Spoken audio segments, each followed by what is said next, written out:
asked cabinet secretaries, principal secretaries, chief executive officers of state corporations, and principals of tertiary institutions to use performance contracts to ensure that projects and programs are completed on time and within available resources.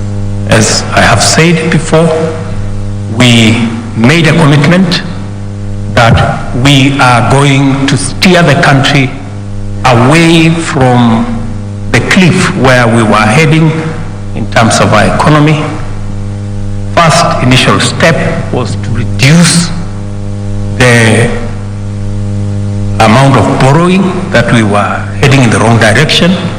We did decide as a government that though we had agreed with our development partners, including our multilateral lenders, on a fiscal deficit of 6.2% of GDP, we deliberately decided that we're going to come down to 5.7% of GDP as our commitment to a new trajectory of ensuring that Kenya lives within its means. And as a government, we live within our means. In the same spirit, I have had a candid conversation with the ministry responsible for infrastructure, and the 910 billion worth of projects that were already in some form committed, we've scaled it down. And I had a long meeting with all the agencies under the Ministry of Transport and Roads to scale it down. I think we have shaved another 250 billion out of that so that we can stagger the project. The projects deliver on the ones that are of immediate, already started and rolling, and then do the others later, because we have to live within our means.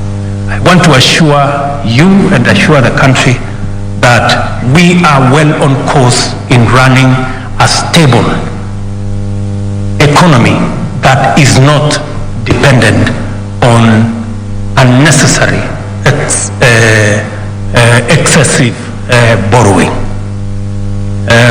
I know we had an issue of delayed salaries, which is somebody said it is the first time that we are having delayed salaries.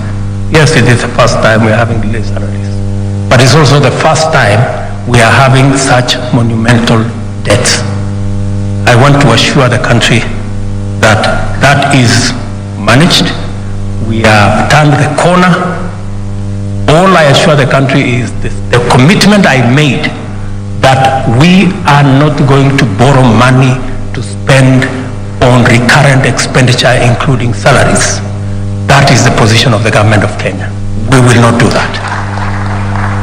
We will look for our taxes, and I want to commend the Kenya Revenue Authority for what they are doing